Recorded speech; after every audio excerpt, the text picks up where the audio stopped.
Você já imaginou se todos os seus passos fossem vigiados? Se tudo que você faz, seus hobbies, seu emprego e até com quem você vai se casar fosse controlado? E não pense que você estaria seguro em algum lugar, nem mesmo na sua mente. Parece surreal, não é? Mas talvez não estejamos muito distante disso. Então tome cuidado, because the Big Brother is watching you.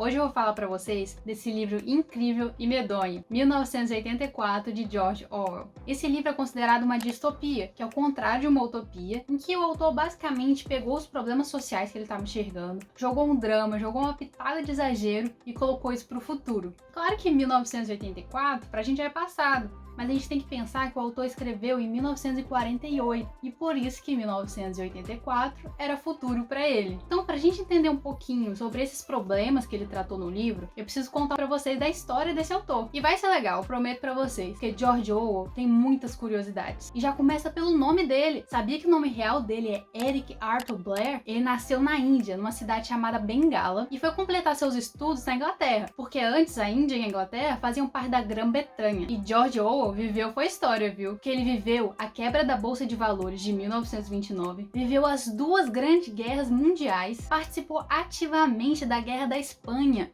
levou um tiro na nuca e até já foi parar no hospício. Durante algum tempo, ele também foi jornalista da BBC. E eu acho que isso tem tudo a ver com o nosso personagem principal do livro. Mas calma que eu ainda vou chegar lá. Duas coisas que ele sempre se dedicou em sua carreira foi a escrita e a política. Na política, ele é considerado um socialista democrata. Ou seja, ele tinha ali afinidade com as ideias de esquerda, mas ele desprezava qualquer tipo de totalitarismo, tanto da direita quanto da esquerda. E claro que esse pensamento político influenciou na sua escrita. Ele escreveu vários ensaios e também escreveu o romance famoso A Revolução dos Bichos. Mas na escrita desse livro, acredito que dois outros grandes autores influenciaram nessa história. Nós temos aí também duas distopias famosas que vieram antes dessa: O Admirável Mundo Novo, de Aldous Huxley, e Nós, de Zamiatin. Agora eu já posso contar para vocês um pouco da história do livro. Então o livro começa como se houvesse uma terceira grande guerra mundial, uma guerra nuclear, que redistribuiu todos os países do mundo, e agora existem três grandes blocos totalitaristas. São eles a Oceânia, a Eurásia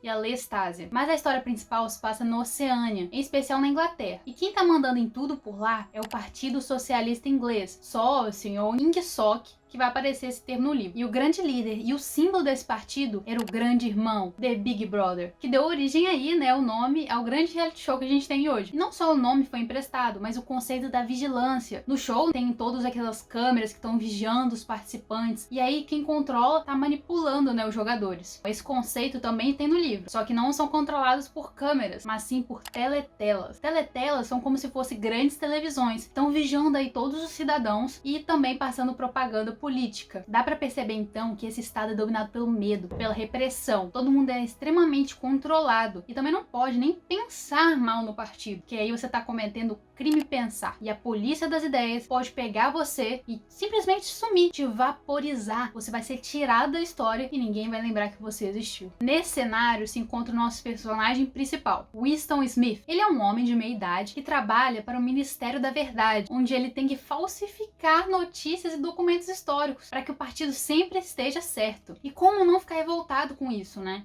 Eu ficaria. Então Winston decide escrever um diário, colocando tudo que ele sente, tudo que ele pensa contra o partido. Ele sabe também que ali ele tá arriscando sua vida e que provavelmente ele vai ser condenado por crime pensar. Então no início do livro, nessa primeira parte, você descobre toda a revolta, como o partido funciona e o Winston nesse meio, tentando fazer algo a respeito disso. Até que então, Winston conhece uma mulher chamada Julia, e ele acha que ela é da polícia das ideias, que tá tentando incriminar ele, mas na verdade não é nada disso. Ela também odeia o partido e é uma mulher que busca liberdade. Inclusive, ela apresenta ao Winston um grupo de dissidentes para lutar contra o partido. Então, essa segunda parte do livro mostra o Winston tentando entender essas ideias e, claro, se apaixonando pela Julia. E eu não queria quebrar muito o clima não, mas eu vou ter que contar para vocês que a terceira parte do livro não é nada esperançosa. Vai mostrar pra gente o que acontece com Winston e Julia quando eles tentam se rebelar. E não é bacana nesse estado totalitário. Mostra um pouco de como eles tentam até fazer uma lavagem cerebral no Winston. Bom, esse foi mais ou menos o resumo do livro, sem dar muito spoiler, sem falar muito do final. Mas agora eu queria falar um pouquinho da análise dele, falar um pouquinho das ideias principais e como que a gente pode trazer isso para os dias de hoje. O primeiro ponto que eu queria conversar com vocês é a questão da tecnologia versus a liberdade. Eu contei para vocês lá no livro, tem as teletelas. Mas não é igual um computador que simplesmente você coloca um adesivo ali na câmera e pronto, tá tudo certo. Não, era uma ferramenta de controle. Mas a gente tem também outras ferramentas de controle hoje. A gente vive dando um monte de dados, né? Pesquisando no Google, colocando um monte de coisa nossa nas redes sociais. E sim tem gente vigiando, né? Pega o exemplo aí de vários sequestradores que utilizam essas redes sociais para perseguir as pessoas, para saber onde elas estão. Pega a localização do celular. Então, assim, é uma situação muito complicada. E não só os sequestradores usam isso. Até porque tem o caso do Edward Snowden, que ele foi acusado de espionagem por ter revelado informações sigilosas dos Estados Unidos, afirmando que os Estados Unidos pode vigiar gente do mundo inteiro. E para falar do segundo tópico muito interessante desse livro, eu queria falar um pouco do meu sentimento quando eu era pequena. Quando eu estava estudando português, eu achava tudo muito difícil, tem muitas palavras. Por que não simplificar? E tem essa ideia no livro, mas eu descobri que essa ideia não é tão boa assim. Na verdade, o livro usa essa destruição de palavras, redução, né, da língua, como uma forma de controlar o pensamento. Se você não tem, por exemplo, a ideia de liberdade, como você vai querer lutar por liberdade? Então, basicamente isso é esse conceito da nova língua. Olha que legal pensar que uma língua pode afetar completamente o seu jeito de pensar e pode ser uma ferramenta de controle. Agora eu queria contar pra vocês uma coisa no livro que se chama 2 minutos de ódio. Todos os dias tem 2 minutos separados exclusivos apenas para odiar o inimigo do partido. Lembra do grupo de dissidentes que o Winston participou? Ele era liderado por Goldstein. Então tem esses 2 minutos para todo mundo xingar ele, gritar, berrar, cuspir. Enfim, todo mundo tem que demonstrar esse ódio profundo por ele nesses 2 minutos que ele aparece em todas as teletelas. Mas isso traz uma reflexão muito legal pra gente pensar nos dias de hoje, porque nada mais é do que essa cultura do cancelamento das pessoas. Essa técnica no livro é utilizada para que você direcione o seu ódio para uma pessoa só. Então, talvez todas as suas insatisfações de vida pelo governo, talvez até pelo Big Brother, ele é direcionado apenas para o Goldstein. Isso resolve muita coisa, né? Nos dias de hoje, a gente se vê fazendo a mesma coisa. E não só nos dias de hoje, mas o Hitler também usou essa técnica. Ele pegou ali todos os problemas que a Alemanha estava vivendo e falou: já sei, é tudo culpa do judeu. E eu não podia deixar de falar pra vocês da guerra infinita que tem no livro. E não é a guerra infinita do filme lá dos Vingadores. Na verdade, é uma guerra constante que tá acontecendo entre os 3 estados, que eu falei pra vocês, a Oceânia, a Lestásia e a Eurásia. Mas é engraçado pensar que todos eles têm a mesma base ideológica, eles não têm esse conflito, porque todos eles são estados totalitários. Além disso, eles são autossuficientes, têm todos os meios de produção, comida, né, tudo que tem necessário para sobreviver, eles têm dentro do próprio estado. É engraçado que essa guerra não tá destruindo totalmente esses estados, eles não vão ser destruídos nunca, na verdade. Então, qual é o objetivo? Para vocês entenderem, pensem só a questão da tecnologia. Tá avançando a tecnologia, o que gera maior qualidade de vida para as pessoas. Tem mais produtos, mais comida, mais fartura. Isso é péssimo para uma sociedade hierárquica. E sim, o livro é uma sociedade hierárquica. Tem ali o núcleo do partido, tem o partido exterior e tem os proletas. O núcleo do partido come bem pra caramba, né? Tem de tudo. O partido exterior é onde o Winston tá, e aí já começa as coisas a ficar meio precárias. E os proletas, então, nem se fala, né? Pobreza total e o pessoal quase escravo. E onde que entra a guerra, então? A guerra, ela tá se desfazendo de tudo que a tecnologia tá trazendo de bom, de toda a qualidade de vida, para que não quebre a hierarquia. E sim, isso também acontece hoje, porque quantos países a gente já não viu aí entrando em dívidas enormes por conta da guerra?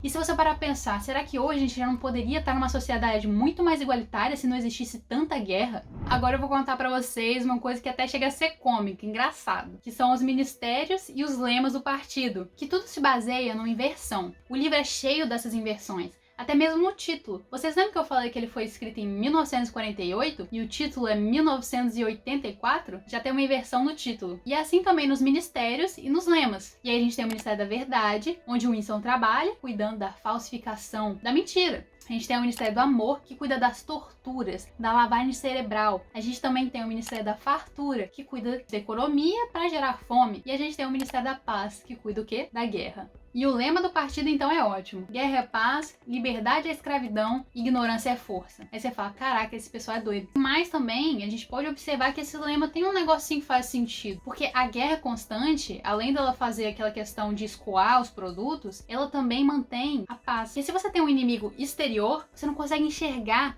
o inimigo interior. E claro que isso se baseia numa ferramenta de controle. Assim como ignorância é força para o partido. Porque assim, se as pessoas forem ignorantes, ninguém vai discordar do partido. Mas essas inversões levam a um conceito importante do livro, que as pessoas têm que ter a capacidade do duplo pensamento. Ou seja, ela tem que ser capaz de ter 2 pensamentos contraditórios ao mesmo tempo. Assim, quando Winston estava falsificando os documentos, ele tinha que ter consciência de que ele estava fazendo a falsificação, mas ao mesmo tempo ele tinha que acreditar que aquilo que ele estava escrevendo era a verdade. Completamente confuso, mas isso fazia com que as pessoas não conseguissem mais pensar por si próprias e tivessem que aceitar tudo que o partido fala. Outro ponto importante que é trazido no final desse livro é a destruição do ser humano, transformando ele num objeto completamente alienado, só uma peça ali no jogo do partido. E eu acho que vai ser muito legal se eu trazer isso ilustrativamente, uma cena do livro. Então imagina que a Julie e o Winston estão conversando e eles são apaixonados. O Winston tá bem triste porque ele sabe que a polícia das ideias vai pegar eles uma hora e eles vão ser levados pra tortura pelo Ministério do Amor. E lá eles vão ter que confessar coisas horrorosas um sobre o outro. Então ele fala assim, a única coisa que eu não quero nesse momento é que a gente se traia. E a Julia fica assim, poxa, mas a gente vai ter que confessar um monte de coisa, eles vão forçar a gente a falar mentira. Ele então explica que na verdade a traição seria eles deixarem de se amar. Ela concorda então que na verdade o partido não pode entrar na cabeça deles e forçar eles a não se amar mais. E pra fechar, o Winston fala, não, disse ele, um pouco mais esperançoso. Não conseguem mesmo, é verdade.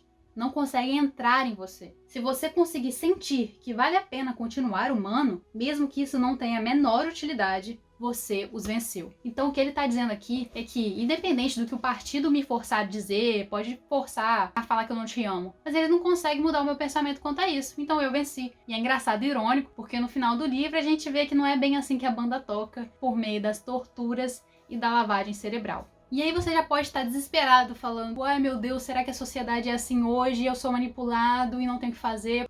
Calma, respira, porque na verdade o interessante desse livro é que ele te faz refletir que enquanto você estiver pensando por você mesmo, você estiver aí sempre pesquisando a fundo as coisas, não acreditando em tudo que te é dito, criar esse pensamento crítico o tempo todo, você consegue sair um pouco dessa manipulação. E é isso que eu tento fazer, tento ler vários livros, pesquisar várias fontes, entrar muito dentro desses assuntos que eu acho doido, interessante e que me fazem refletir a realidade. Então ler distopias é muito bom para isso, pra gente poder se munir, entender o que a realidade está nos mostrando, qual é a problemática que a gente pode enfrentar. Por isso eu queria pedir para você ler esse livro, para você me contar aqui nos comentários o que você acha, o que você sentiu, o que você pensou de diferente de mim, se você concorda ou não com tudo isso que eu falei. E se você quiser ler esse livro, se você não leu ele ainda, tem como ler de graça. Ele entrou esse ano para domínio público. E se você quiser saber milhares de formas de ler esse livro de graça, é só ver meu último vídeo no canal. Eu vou deixar aqui em cima, no card, e vou deixar aqui embaixo no link do vídeo. Mas se você quiser comprar esse livro, também deixarei o link aqui embaixo. E se você quiser ajudar o canal, por favor, compre por esse link.